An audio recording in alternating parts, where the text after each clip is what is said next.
I see a surrealist Now, film list. Ah, here we go. now, this is the version of that I recreated in Word. Ah, This was a list of 100 best surrealist movies of all time, as picked by Tastes of Cinema and shared to their various um, social media platforms. It's not on mm, the regular website, but I saw it on Twitter and then I saw it again on Facebook showing up later. ah.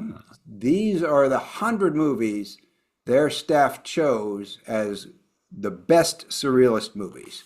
Now, first problem we have is that very few of these are actually surrealist movies. Yeah, if they stuck to the broader term surreal movies, I don't think I'd have any real quibbles with that. Perhaps I'd still have quibbles, but Fewer fewer quibbles. quibbles for sure, yes. Um, there, to be honest, there probably aren't 100 great surrealist movies in existence. The surrealist movement per se only lasted a couple hundred years, or a couple of years at its height. There was a sweet spot of like 4 to 5 years. Then Andre Breton kind of kept it going up until the 60s, even though Mm, most people weren't really doing anything within the yeah. movement, but he kept the circle Mhm. alive. Um, a surrealist movie is a movie that comes straight from the unconscious, is irrational, and the way you can identify a surrealist movie is it doesn't have a plot. If it has a plot, you know it's not a surrealist movie. Uh, it might have an organizing artistic principle of some kind, And a followable sequence of events, yeah, but not an not actual a plot. So then you get into neo-surrealist movies, which are movies that uh, most of this fits much better into the neo-surrealist mm, category, which, are films that are structured with a plot but have heavy, heavy influence of surrealist ideas, imagery, and long sequences where will be completely irrational. And then you have movies that are just weird movies. Now, this is really a list of 100 weird movies, not surrealist movies, not even neo surrealist movies, even though the neo surrealist movies, there are plenty of them in here. I figured out your system.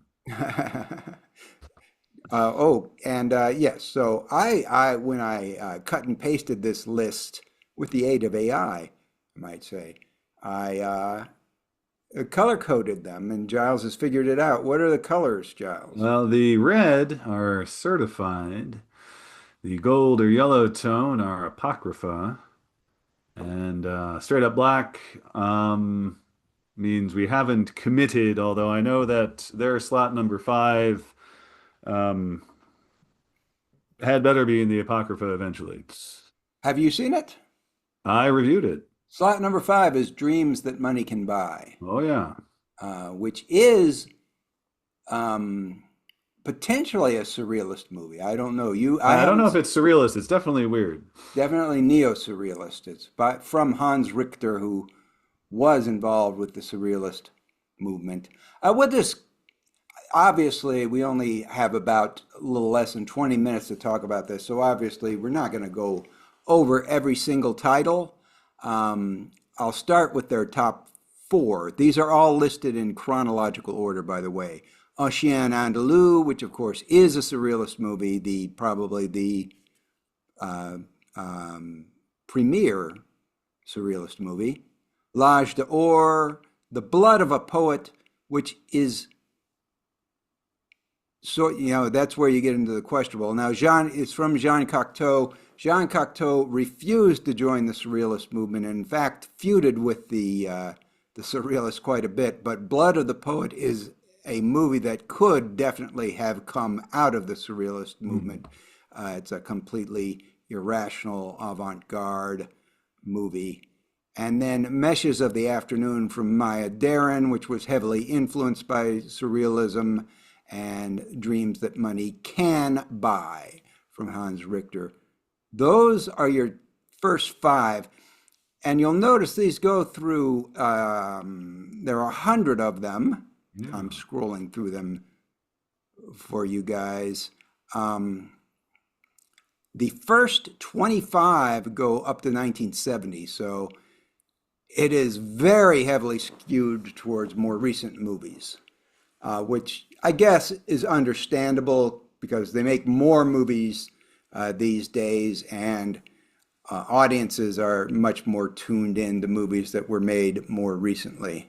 Hmm. And Um, yeah, availability. I imagine who knows what many surrealist things made between 1930 and 1950 were lost forever, for instance. But yeah, yeah, they end with 2020. Okay. yeah, Oh, they end. yes. I certainly agree with your Well, we're gonna first. go get to those later. Uh, They should have titles that they should have included. mhm. I wanted to go over the titles that they included. Now there are like probably 85 of these that we have made canonically weird, and I wanted to go over the ones that we haven't and discuss why they made one list and not the other. And a large part of that reason is often because I haven't seen the movie that they chose on. And that's the deal with Dreams That Money Can Buy, which Giles recommends for the list. The next one that they have that we don't have is The Hand in 1965 by Jerry Trinka, which I haven't seen. Has any of our squad seen that one? No, we have not Oh, reviewed that. Um, and in fact, I think I'm only very vague. nope. It just like I think I rings a may very be fading out vague. again, but you carry on. It rings a very vague bell with me. Giles, you say you're gone? Testing, Okay. testing. I'm carrying on until Giles comes back. Uh, Next one is Tokyo Drifter, which I have seen and would not have put on the list. A little bit weird, definitely not a surrealist movie, Hmm. and it's more of a pop art kind of campy version of a Yakuza film from Yep. Seijun Suzuki. His next one, Branded to Kill, also made the list and is the very next one on their list. That is definitely a weird movie and a movie that goes so far off the rails that you could arguably call it almost surrealist, more neo-surrealist. Are you back, Giles? I am back and have heard your discussion of Tokyo Drifter and Branded to Kill. Have you seen either of them, Giles? I have seen Tokyo Drifter and agree Ah, with your so what assessment. did you do? You think it's a surrealist movie, a I weird would movie? not describe it that way.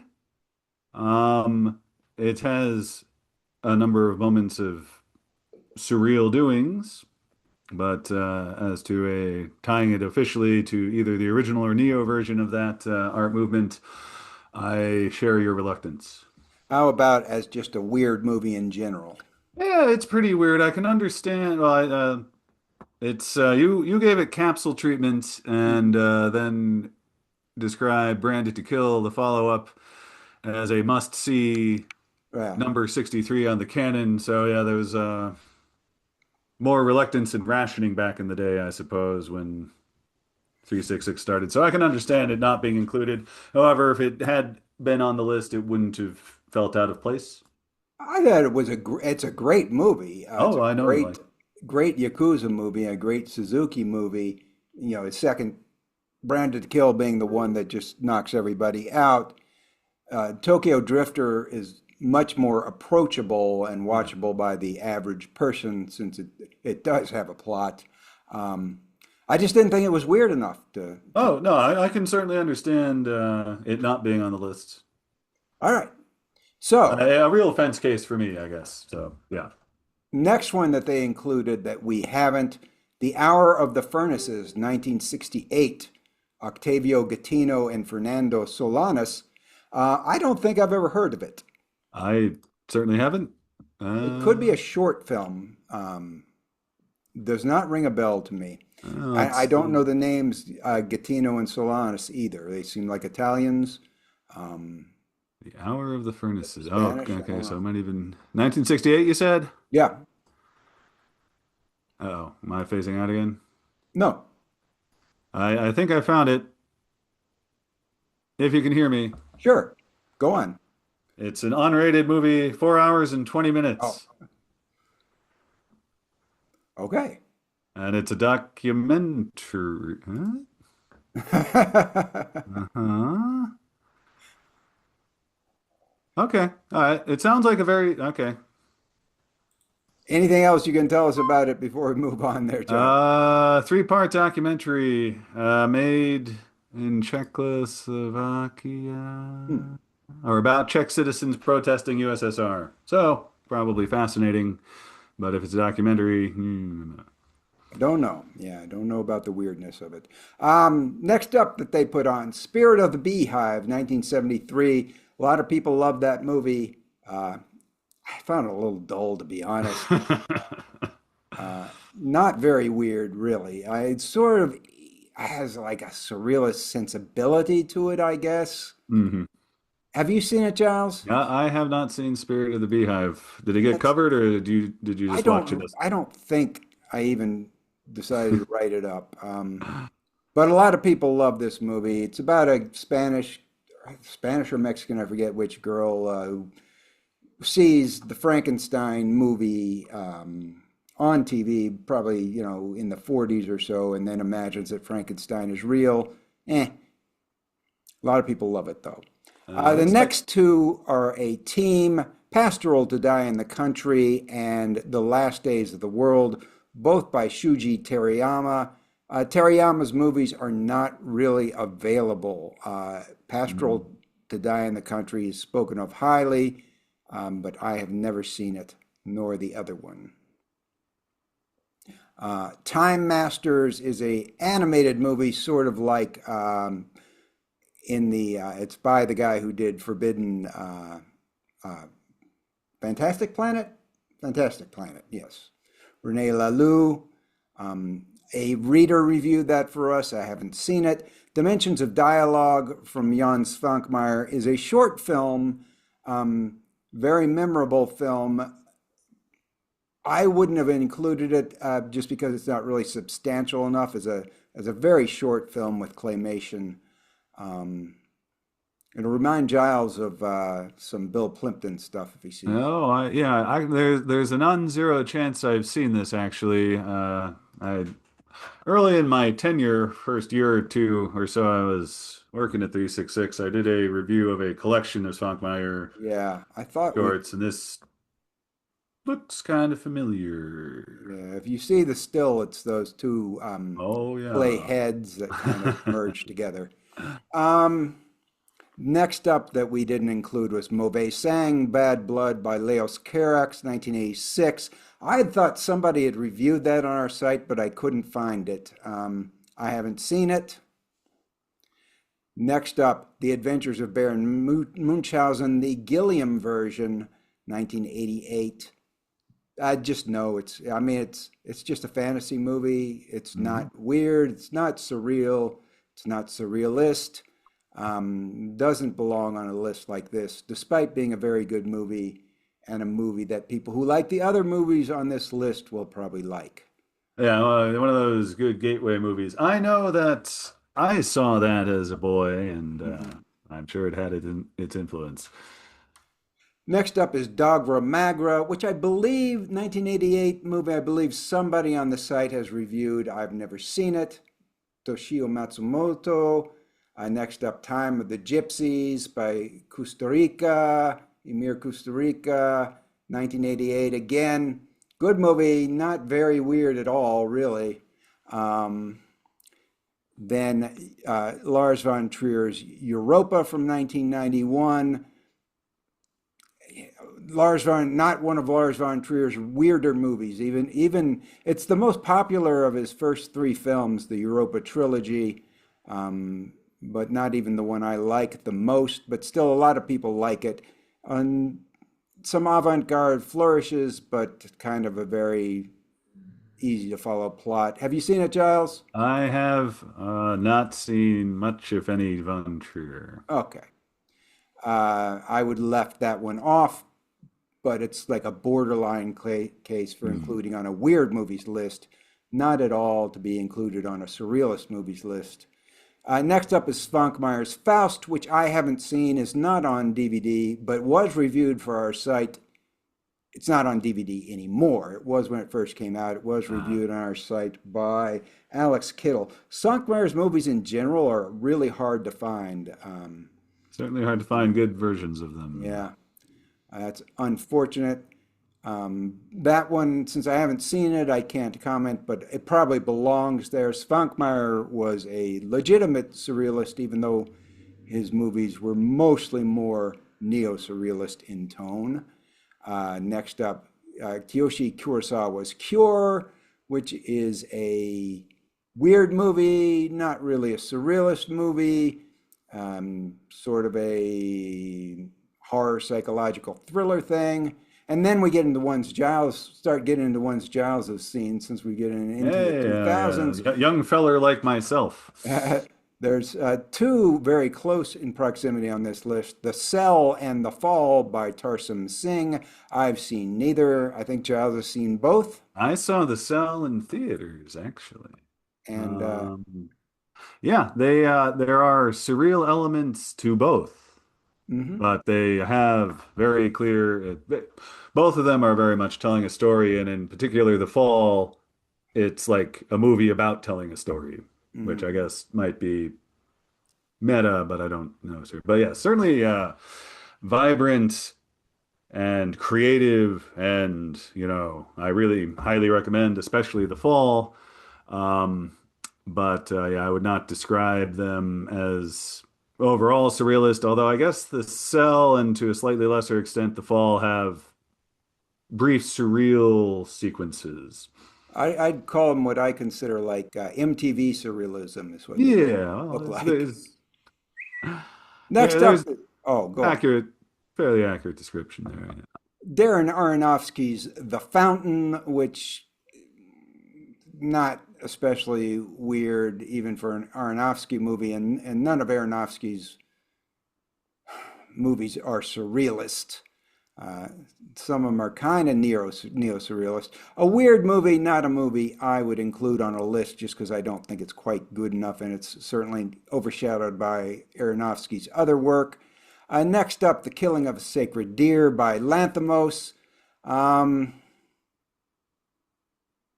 it's unusual.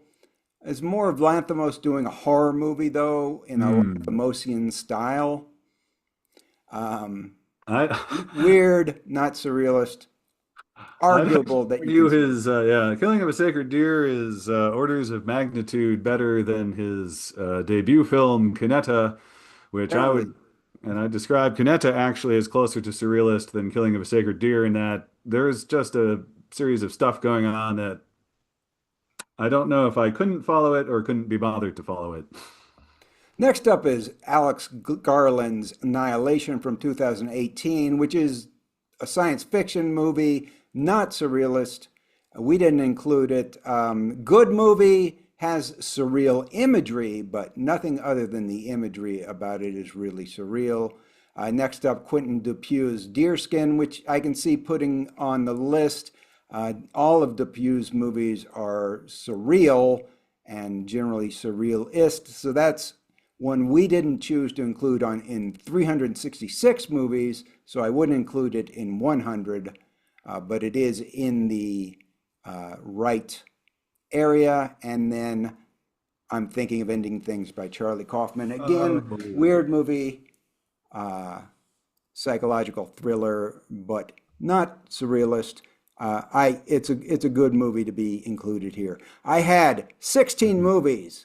We're running out of time, but I had 16 movies that I thought they should have included in replacement of some of the things they have mhm. here. These are movies that fit their kind of criteria and taste. It's Tetsuo the Iron Man, Mother from Aronofsky, The Woman in the Dunes, The Company of Wolves, Liquid Sky, Street of Crocodiles. They had no Quay brothers. Street of Crocodiles should be there. Escape from Tomorrow, Belle de Jour, which was kind of a strange omission. I thought maybe they thought they had too much Boonwell. Hmm. Enemy, Lost Highway. Again, I guess they thought they had too much David Lynch. The Devils, they had no Ken Russell, so there it goes. Antichrist in place of Europa from Von Trier. Dr. Caligari, the late version, Performance, WR Mysteries of the Organism, and Three Women from Robert Altman. Those are ones I think that they should have considered in place of some of the ones they did. Do you